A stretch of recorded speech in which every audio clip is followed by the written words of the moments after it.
chez Tatou Senti. Le parfum, vous aimez?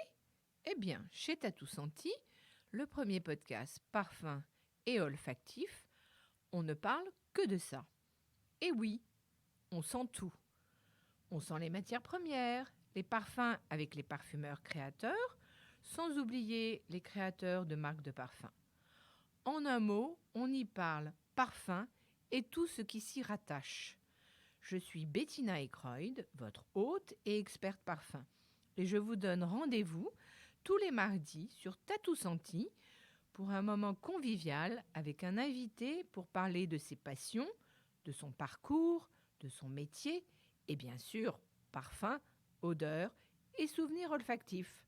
Bonjour et bienvenue sur Tatou Senti, le premier podcast parfum et olfactif. De Munich à New York, puis Dubaï, voici le long périple de Pierre Guéros, parfumeur chez Symrise.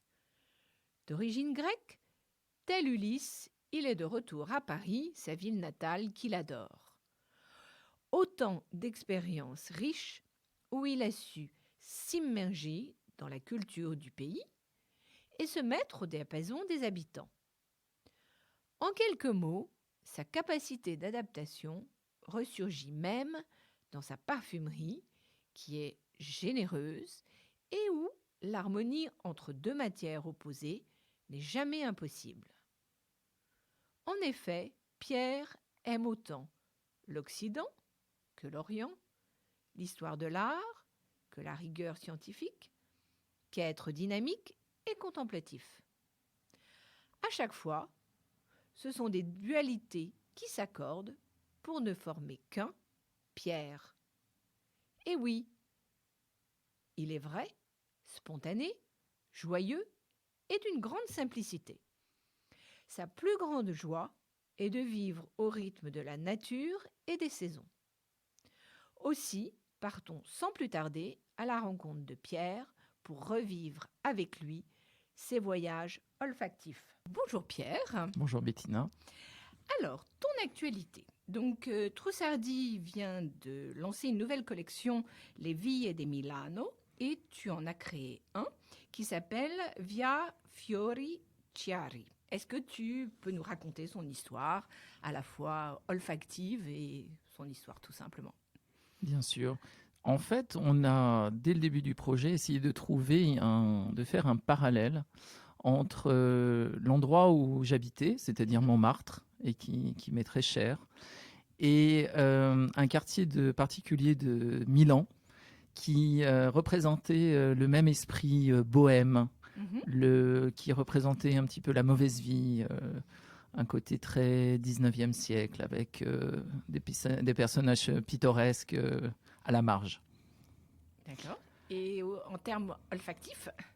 Alors, j'ai transcrit cet esprit un peu bohème par un accord finalement assez simple entre d'abord une prédominance du patchouli. Le patchouli, on sait symboliquement, est associé aux femmes de petite vie et à une espèce d'esprit bohème. Et puis une odeur très prononcée d'alcool, un alcool brun, un alcool macéré, qui est le principal ingrédient de la tête du parfum et qui représente là encore plutôt une vie nocturne, une vie en marge, on imagine des troquets sombres, voilà. D'accord. Alors, maintenant, je vous invite à me suivre dans cette balade olfactive avec Pierre pour mieux apprendre à le connaître. Donc, place à la note découverte. Donc, en fait, quel est ton souvenir olfactif le plus fort? Alors, c'est un souvenir qui est pour beaucoup désagréable, mais qui pour moi représente la loyauté, l'amour, une espèce d'amour inconditionnel. Et en fait, c'est l'odeur du chien mouillé. En fait, l'odeur du chien mouillé, pourquoi? Parce que mon frère et moi, nous étions très attachés à notre chien quand nous étions enfants. Et nous avions une maison de campagne en Bourgogne. Quelque chose de très simple, perdu au milieu des champs. Notre chien partait pour des grandes balades de nombreuses heures et revenait chez nous complètement souillé, debout, de pluie. Et la première chose qu'il faisait, c'était rentrer à la maison, se mettre devant la cheminée, se roulaient dans une couverture en fourrure que nous avions sur le canapé. Et nous, notre grand plaisir, mon frère et moi, c'était évidemment de faire un énorme câlin à notre chien. Et donc, ce souvenir olfactif qui est pour la plupart des gens désagréable, représente pour moi quelque chose d'extrêmement chaleureux. Oui, parce que ce sont des souvenirs dans cette maison. Exactement. Et des souvenirs joyeux. Joyeux et surtout une espèce de souvenir d'amour. Voilà. Alors, tu as parlé de fourrure, mais donc ton père était fourreur pour la haute couture. Donc, quels sont en fait tes souvenirs olfactifs et l'ambiance qui se dégageait dans son atelier qui était situé rue d'Hauteville? Parce que j'ai cru comprendre que tu y allais très régulièrement. Alors oui, pour moi, c'était quelque chose d'assez incroyable, d'assez magique. J'ai grandi à Paris, je suis né à Paris. Et à Paris, encore dans les années 80, on fabriquait énormément de choses. On fabriquait des automobiles, on fabriquait des frigos. Et le prêt-à-porter et la fourrure se trouvaient dans le Sentier et aussi rue d'Hauteville, dans le 10e arrondissement. Et cette rue était dédiée à la fourrure et le cuir. Et dans chaque immeuble, il y avait une société qui, souvent des juifs polonais ou des grecs immigrés, qui avait un atelier de fourrure. Et mon père avait l'un de ces ateliers. Il vient d'une ville en Grèce où la fourrure est une tradition. Et j'adorais y aller. En fait, j'adorais aller dans cet endroit d'abord parce que c'était une entreprise familiale où travaillaient mon père, mes 2 oncles, ma grand-mère. Donc, je me retrouvais dans un cocon chaleureux. Et puis, les odeurs de l'atelier, l'ambiance de l'atelier d'artisan dans lequel on a des outils, dans lequel on a des matières, dans lequel on a des odeurs très particulières qui sont des odeurs plutôt sombres, des odeurs de poussière, des odeurs de carton, des odeurs de fourrure évidemment. Et j'aimais beaucoup y passer des après-midi entières. Quand tu parles des odeurs de fourrure, ça sent quoi la fourrure pour toi? La première fois que j'ai senti à l'école et chez Sinarum où j'ai fait mon apprentissage le musc cétone, je me suis vraiment dit que le musc, et en particulier les muscs poudrés, était dans notre palette de parfumeurs ce qui représentait le plus l'impression de la fourrure. Celle que tu avais sentie dans cet atelier. Tout à fait. Alors, l'odeur de la fourrure est un petit peu galvaudée, un petit peu biaisée par le fait qu'on utilise des teintures. Et que souvent, ces fourrures sentent un petit peu la teinture.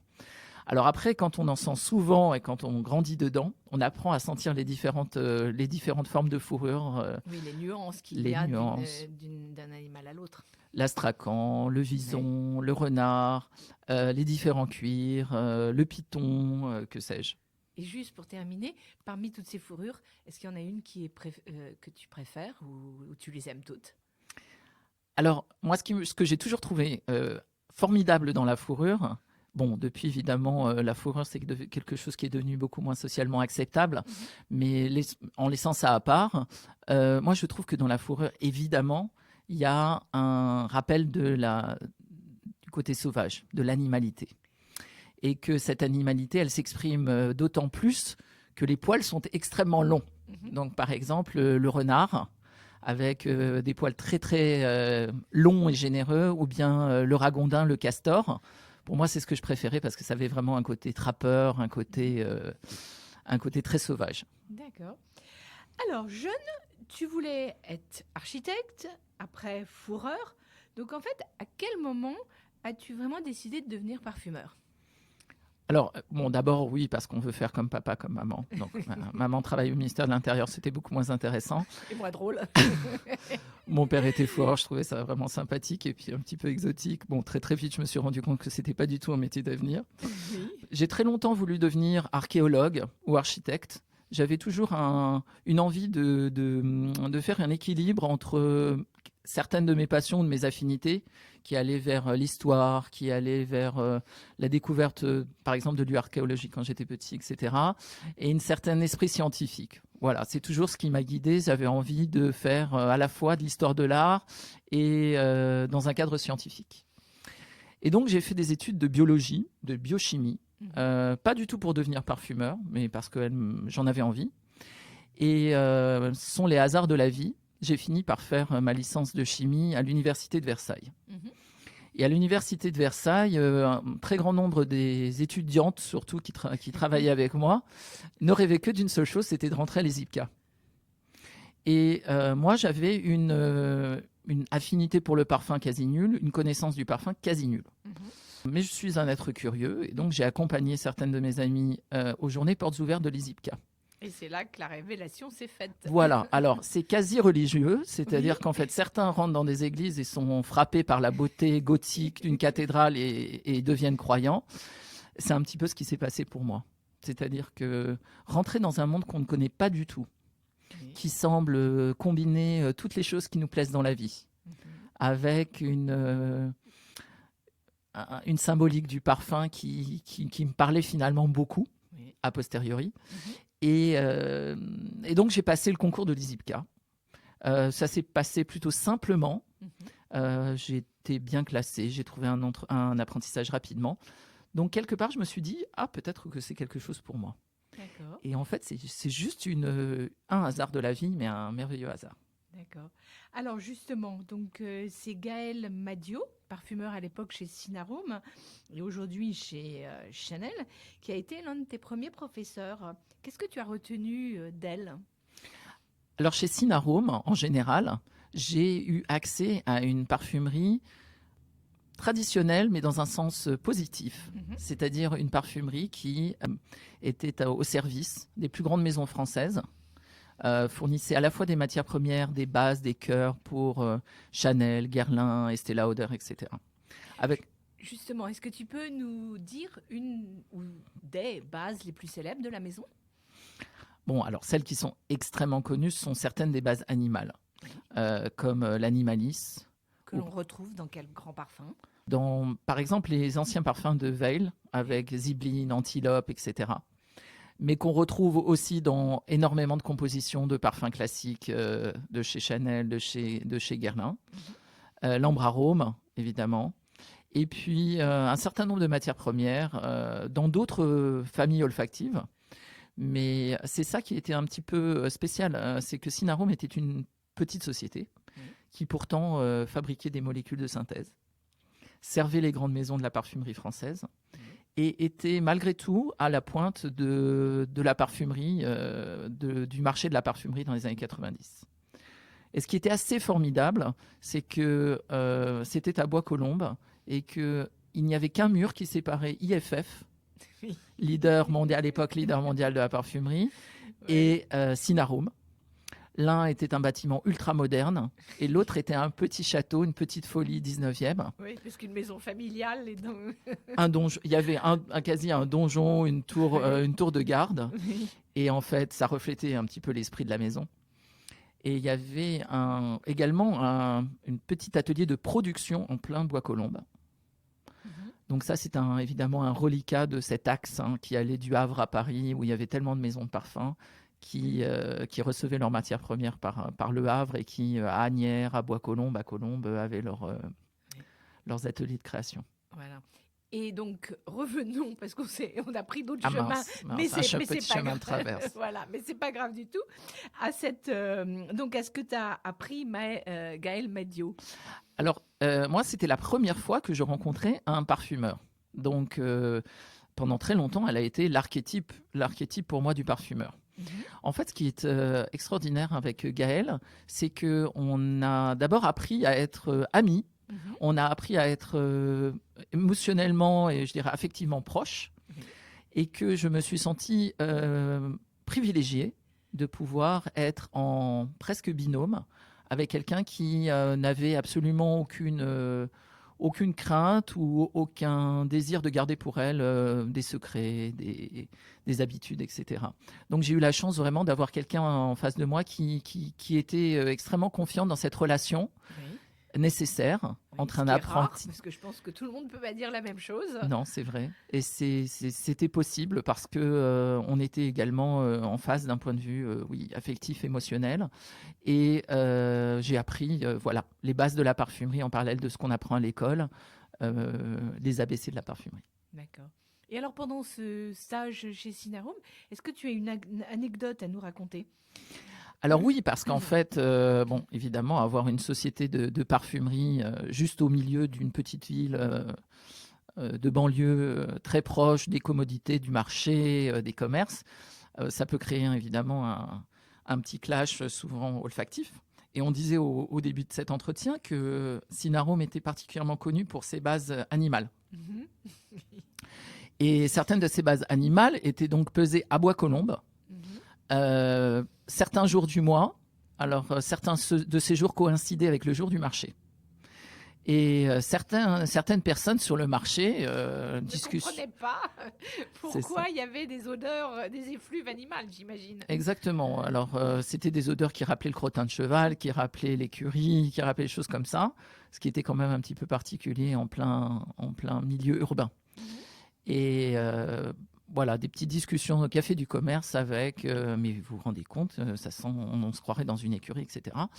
Et moi d'écouter et de savoir exactement d'où ça venait, d'une petite pièce où un monsieur qui, depuis des décennies, pesait à la main l'Ambrarome ou l'Animalis.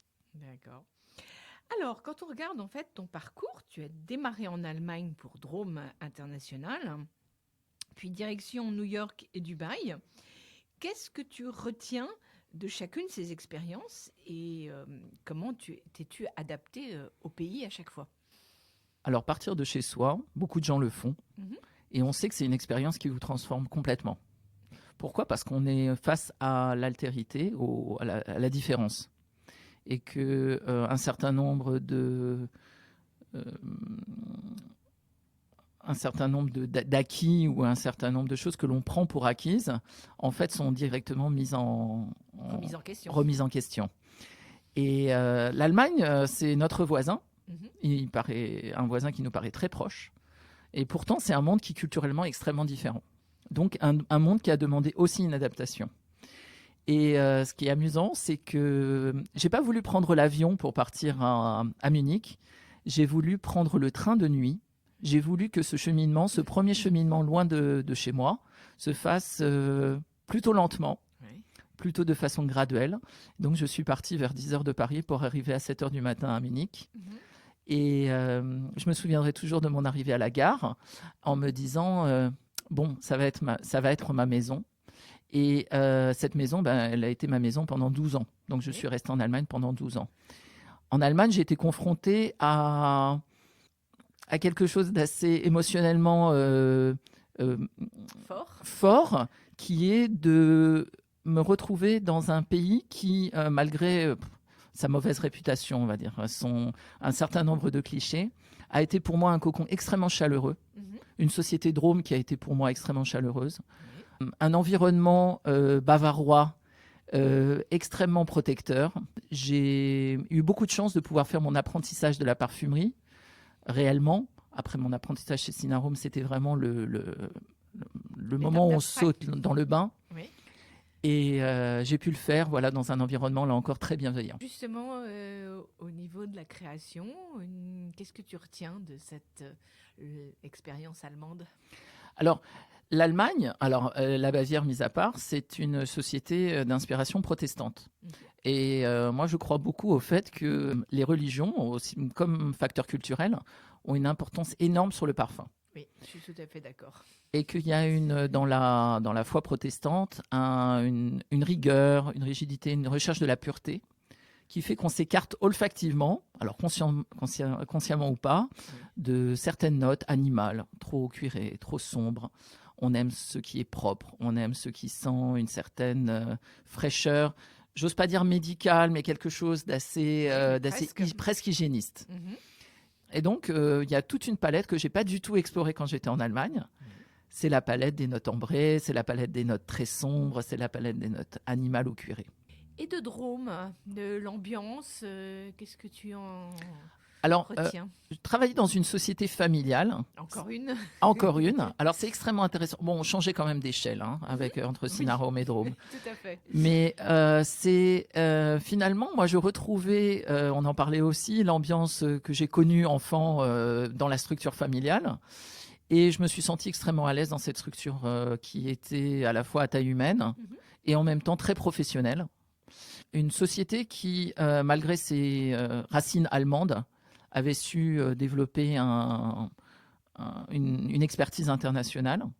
D'ailleurs, on avait un très, très, très, très beau bureau à New York dans lequel j'ai passé un peu plus de 3 ans. Parce que donc ensuite, direction New York, mais toujours pour Drôme. Toujours pour Drôme. Alors, moi, je l'ai vu comme une espèce de récompense. Oui. C'est-à-dire qu'après un certain nombre d'années de formation, alors, c'était pas une formation vraiment extrêmement rigoureuse au sens où j'avais des exercices, des étapes à franchir, etc. C'était beaucoup plus souple. J'avais un certain nombre de parfumeurs qui s'occupaient de moi, avec lesquels je travaillais. Oui. J'ai un peu appris aussi sur le tas, c'est-à-dire on a très très vite, on m'a mis sur à peu près tous les projets de la société, on m'a mis en contact avec tous les clients de la société. Et donc, une fois que cette première phase était terminée, eh bien, on m'a envoyé à New York avec 2 autres parfumeurs de chez Drôme. On constitué une nouvelle équipe et j'ai vu ça comme une espèce de certificat qui disait que mon premier apprentissage de parfumerie était terminé. Une fois arrivé à New York, un tout autre monde, bien évidemment. Là encore, quels sont les parfumeurs avec qui tu étais ? Comment ça s'est passé ? Qu'est-ce que tu peux nous en dire ? Bon, New York, c'est la ville des villes, hein. C'est-à-dire que c'est une espèce de Babylone pour la parfumerie, pour tant d'autres industries. C'est quelque chose qu'on a l'impression d'avoir au fond de soi tellement on l'a vu, entendu, etc. Donc, une grande partie de l'immense joie de se retrouver à New York, c'est New York elle-même. Oui. Et en plus, nous étions dans un superbe studio à Tribeca, qui était complètement en dehors des quartiers statutaires de l'Upper East Side, etc., qui était vraiment un peu alternatif. Un ancien magasin de matelas qui avait totalement été rénové. Et les gens pouvaient passer dans la rue, nous étions à Red Rue, et les gens pouvaient passer dans la rue et regarder les parfumeurs travailler. C'est amusant ça. Ah oui, c'est très amusant. Très inédit. Alors c'est totalement inédit, c'est particulier parce qu'évidemment ça implique qu'un certain nombre de gens rentrent dans le studio de parfumerie pour poser des questions, regarder. Pour poser des questions. Mais en tous les cas, voilà, d'être à New York, ça m'a vraiment appris à développer d'autres facettes du métier de parfumeur, qui sont développer des relations sociales avec ses clients. Être capable de vendre ses parfums soi-même, au-delà de la qualité olfactive de sa création. D'accord. Et puis, j'ai travaillé avec des parfumeurs qui étaient assez extraordinaires, dont un parfumeur qui s'appelle Jean-Louis Groby. Alors, Jean-Louis Groby... Donc, qu'est-ce que tu apprécies et qu'est-ce qui t'a appris ? Moi, j'ai commencé la parfumerie donc, chez Sinarome, donc j'ai vu que c'était quelque chose d'assez statutaire. Dans le bureau de Madame Grégoire, il y avait des tentures qui ressemblaient un peu à des tapisseries de château. J'avais une idée un petit peu passéiste de la parfumerie, quelque chose de très, quelque part un peu vieille France. Tout à fait. Puis je crois qu'il faut aussi rappeler, quand tu dis Madame Grégoire, c'est Grégoire Fraisse. Voilà. Et qu'il y a eu plusieurs parfumeurs dans la famille qui ont effectivement fait des choses pour le Galion, pour l'Envin. Donc, exactement. Effectivement, voilà. Et là, avec donc Jean-Louis Groby, c'est un parfumeur qui a fait toute sa carrière chez Drôme et qui a décidé d'ailleurs d'abandonner la parfumerie après de nombreuses années pour partir sur les routes du monde sur sa Harley Davidson. Et en fait, c'était quelqu'un d'assez atypique, qui portait des chemises très colorées, qui avait les cheveux très longs, qui habitait dans un appartement à Tribeca avec une moto au milieu de son salon. D'accord. Et là, j'ai compris que aussi développer son individualité, sa personnalité, mettre de soi dans ses parfums, c'était quelque chose d'important. Et que oui, le parfum c'est statutaire, oui, le parfum c'est le luxe, mais le parfum c'est aussi un peu l'expression de soi-même. Et que quand on est soi-même, on peut être parfois un petit peu rebelle, comme l'était Jean-Louis, ou écolo, ou voilà. Mais je crois que dans toute œuvre, on laisse une partie de soi, consciente ou inconsciente. Quand tu écris, quand tu crées, tu peins, je crois que voilà. Après, il y a où tu en as conscience ou tu n'en as pas conscience. J'aime souvent faire un parallèle entre la parfumerie et les arts décoratifs. Parce qu'en fait, on fait un produit, on crée quelque chose qui a une utilité. Oui. L'utilité, c'est de sentir bon, c'est de séduire, c'est de couvrir les mauvaises odeurs. Mais on le fait avec une ambition esthétique, une ambition artistique la plus haute possible. Et c'est comme rentrer dans une demeure du 19e siècle, par exemple autour du parc Monceau, et de voir un escalier somptueux, et de voir une cage d'escalier magnifique, et de voir des luminaires qui ont été pensés pour éclairer et pour être beaux. Et donc voilà, c'est... Et paradoxalement, d'ailleurs, aujourd'hui, le parfum a été artisanal et aujourd'hui, c'est une industrie. Donc, il y a aujourd'hui ce double langage qui continue. Oui, alors c'est une industrie par l'échelle, mais par contre, par le travail quotidien du parfumeur, ça reste artisanal, parce que 99% de ce qu'on crée est créé sur mesure. Il y a quand même un geste de la main. Alors la main, c'est le nez, mais il y a un geste. Il y a toujours, comme je le disais, une ambition et surtout une individualité. On crée à façon pour un projet particulier. Et c'est en ça que ce n'est pas un produit qui est de consommation courante, reproduit à 1 million d'exemplaires. Oui, dans ce sens-là, tout à fait. Voilà, c'est ce qui nous éloigne un peu du mot industriel dans ce qu'il a de plus réducteur. Parmi les autres parfumeurs que tu as pu croiser ou pas, quels sont ceux que tu apprécies, que tu admires et pourquoi ? Alors j'ai travaillé avec des parfumeurs au profil complètement différent. Et il y a des parfumeurs que j'ai admirés pour leur précision technique, pour le fait qu'ils intégraient une nouvelle matière première à leur formule en ayant déjà anticipé la nouvelle forme olfactive. Pas d'intuition, mais plutôt une connaissance tellement précise des matières premières qu'en fait le geste, on parlait de la main, le geste est d'une sûreté incroyable. Et là j'en ai rencontré beaucoup, surtout en beauty care en fait, parce qu'en fait en beauty care il faut une connaissance quand même technique assez forte, puisque le médium est exigeant. C'est surtout des gens avec qui j'ai travaillé chez Drôme.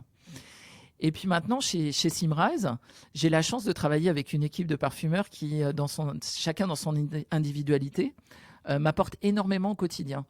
C'est quelque chose que je souligne assez souvent, c'est que nous sommes une équipe de parfumeurs avec lesquels on a du plaisir à travailler. Vous êtes combien d'ailleurs à Paris ? À Paris, on doit être 6 ou 7 en fine, autant en beauty care. Et en fait, je travaille beaucoup avec Alexandra Carlin, qui est un peu mon alter ego féminin au sein de l'équipe de Symrise. Je travaille avec Émilie Copperman, qui apporte une joie de vivre, une connaissance 360 du métier de parfumeur, qui fait qu'elle est capable d'anticiper les désirs des clients, elle est capable de créer de l'intimité avec les clients, et j'apprends beaucoup d'elle. J'ai eu la chance de travailler sur quelques parfums avec Maurice Roussel. Alors là, ça peut être intimidant, mais en fait, Maurice, c'est la personne la plus simple, agréable du monde. Et donc, la distance n'existe pas. Il y a une étape qu'on a oubliée, c'est Dubaï. Alors raconte-nous, tu as continué pour Drôme à Dubaï ou c'était une autre expérience ? Et voilà, qu'est-ce que tu peux nous en dire ? Alors Dubaï, ça a été la façon dont j'ai intégré Symrise. J'ai été pour Symrise le premier parfumeur à être en permanence à Dubaï. Pendant combien de temps ? Pendant à peu près 3 ans. Le fait de partir à Dubaï, c'est quelque chose d'assez particulier. Parce que partir au Moyen-Orient, là on parlait de partir en Allemagne, de découvrir la différence, etc. On est dans une autre échelle quand on part à Dubaï. C'est un monde qui est quelque part fantasmagorique, c'est-à-dire un peu hors sol, quelque chose qui est un peu une illusion, quelque chose qui est créé au milieu du désert, exactement comme dans un conte, et qui est un hub de la parfumerie, qui est un endroit où sont concentrés un nombre impressionnant d'amoureux du parfum. Et c'est ce que je retiendrai le plus de Dubaï, au-delà des différences culturelles, au-delà de la plongée dans le Moyen-Orient, c'est d'être dans une culture, dans une civilisation où le parfum a une importance capitale au quotidien. D'accord. Et alors, en termes de créativité, qu'est-ce que cette expérience t'a apporté ? Alors, on a tous les parfumeurs ont un style et avec les mêmes matières premières peuvent créer des parfums complètement différents. Et j'ai découvert assez rapidement que mon style s'adaptait très très bien à la parfumerie du Moyen-Orient, par un côté extrêmement puissant, un équilibre entre des matières premières à très forte personnalité, une envie de donner de la richesse, de la texture, une certaine profondeur au parfum. Le parfum au Moyen-Orient a encore un caractère, j'ose presque sacré. On se permet moins d'être par exemple dans le gadget, dans les odeurs alimentaires, voilà. Et donc ensuite, tu es revenu à Paris pour Symrise. Qu'est-ce qui t'a donné envie de continuer avec Symrise et qu'est-ce que tu apprécies dans l'aventure Symrise? Alors ça, c'est intéressant de revenir à Paris parce que en fait, je suis français de toute mon âme. Je suis parisien de tout mon corps et pourtant, j'avais vraiment, depuis mes premières années, jamais travaillé à Paris. Et Paris, c'est extraordinaire parce qu'en termes de parfumerie, c'est quand même le centre de notre univers et que c'est l'endroit le plus exigeant en termes de parfumerie. Donc, je savais qu'en venant à Paris, je serais exposée à la version la plus hardcore de l'industrie de la parfumerie. Et en fait, j'adore. J'adore, pourquoi ? Parce que, a posteriori, tout ce que j'ai appris dans mes expériences précédentes T'as servi. me sert. Le relationnel client du Moyen-Orient, certaines technicités que j'ai développées en Allemagne, l'envie d'instaurer un rapport de confiance, d'amitié avec nos clients. On forme tous un microcosme. Et il est important de bien s'entendre, il est important de partager. C'est un monde qui est petit, hein. De partager des choses. Je dois dire que je me sens extrêmement bien à Paris. Et chez Symrise en particulier, d'abord parce que je suis dans une société qui développe des outils en ce moment qui sont des outils purs de parfumerie fine, des projets de matières premières naturelles, des projets de captifs, des projets d'intelligence artificielle, que sais-je, qui montre à quel point cette société est dynamique. Et je suis ravi de faire partie de cette aventure qui est tournée vers le futur. Avant de rentrer dans ton laboratoire, partons un instant faire un voyage au cœur de la matière. Oui. Donc, je t'ai demandé de m'apporter un ingrédient que tu aimes tout particulièrement. Donc, présente-le-nous. Dis-nous comment tu l'as découvert et puis pourquoi est-ce que tu l'aimes. Alors, comme je suis très bavard, j'ai apporté 2 ingrédients. Alors, je ne t'en voudrais pas, tu peux parler des 2. Bon, très bien, c'est gentil. En fait, 2 fleurs. Oui. 2 fleurs. Pourquoi ? Parce que d'abord, on va rentrer là dans le printemps. J'avais envie de fleurs. Et puis surtout parce que les fleurs, c'est quand même le cœur de notre métier. Oui. C'est le cœur de toute la symbolique d'amoureuse, de toute la symbolique de séduction au cœur de notre métier. J'ai choisi le magnolia, un extrait de fleurs de magnolia, et j'ai choisi du géranium bourbon. D'accord. Alors, le magnolia, c'est une matière première que Maurice Roussel, par exemple, affectionne. Oui. Il l'utilise en overdose. Et c'est vrai que dans la gamme des fleurs qui nous sont offertes, c'est celle qui, à mon sens, est la plus moderne. Dans le jasmin, il y a un côté indolé qui peut faire un petit peu vieillot. Dans la rose, il y a toute une symbolique cosmétique qui, là encore, rappelle plutôt des choses du passé. Et le magnolia, d'abord, c'est une matière première qui vient de Chine. Oui. Et comme on le sait, la Chine, c'est le nouvel Eldorado de la parfumerie. Oui, et puis surtout, ça a de tout temps été un réservoir botanique immense. Immense. En termes de pharmacopée, c'est prodigieux. Et une odeur qui est à la fois extrêmement fruitée, oui. qui rappelle un peu les fruits rouges, les esters de fruits, et une floralité que moi je trouve riante, que je trouve joyeuse, plutôt jeune et plutôt moderne. Oui. Et donc j'ai envie d'explorer, je l'ai exploré dans un parfum pour Louis V récemment, et je trouve que c'est une matière première que j'utilise de plus en plus dans mes cœurs floraux, pour justement ça, quelque chose d'optimiste, de joyeux, et qui n'est pas trop statutaire, qui est quelque chose de plus léger. La feuille de magnolia, c'est plus vert, c'est à mon sens un peu moins intéressant. Mais la fleur de magnolia, c'est quelque chose d'assez extraordinaire qu'on pourra sentir tous les deux si tu veux. Et puis le deuxième ingrédient que j'ai choisi, alors c'est pour être un petit peu corporate et en même temps c'est parce que c'est une matière première que j'adore. C'est le géranium, notre qualité de géranium bourbon. Donc le géranium bourbon, ça nous parle beaucoup, hein. Toutes les matières premières bourbon, c'est évidemment toutes ces matières premières qui viennent de l'océan Indien, qui étaient les qualités d'excellence de la vanille, du géranium et d'autres, qui avaient plus ou moins disparu pour être remplacés par des communelles, des qualités dites commerciales. Et là, on a décidé de recréer le niveau d'exigence, le niveau d'excellence d'un vrai géranium bourbon. Et qu'est-ce que tu aimes dans ce géranium bourbon ? Pourquoi tu l'aimes ? Alors, moi, j'aime le géranium parce que d'abord, c'est une matière première assez intrigante. C'est une fleur, mais c'est en même temps une note mentée. C'est en même temps une note qui est à la fois masculine et féminine. C'est une note qui est légèrement grinçante. C'est une note qui est légèrement pointue. C'est une note que moi je trouve très verticale. c'est très difficile de construire un parfum juste sur le géranium. Et je trouve donc qu'il y a des possibilités, des terra incognita, des choses qui n'ont pas encore été explorées et que je peux explorer avec le géranium. Voilà, c'est pour ça que j'ai choisi cette matière première. Alors, poursuivons avec la note création-créativité. Eh bien, en fait, dans quelle tenue vestimentaire aimes-tu créer? En as-tu une? Alors ça, c'est assez amusant parce qu'en fait, il n'y a pas d'uniforme. Enfin, on sait qu'il y a un uniforme du parfumeur, mais c'est l'habit. L'habit du parfumeur.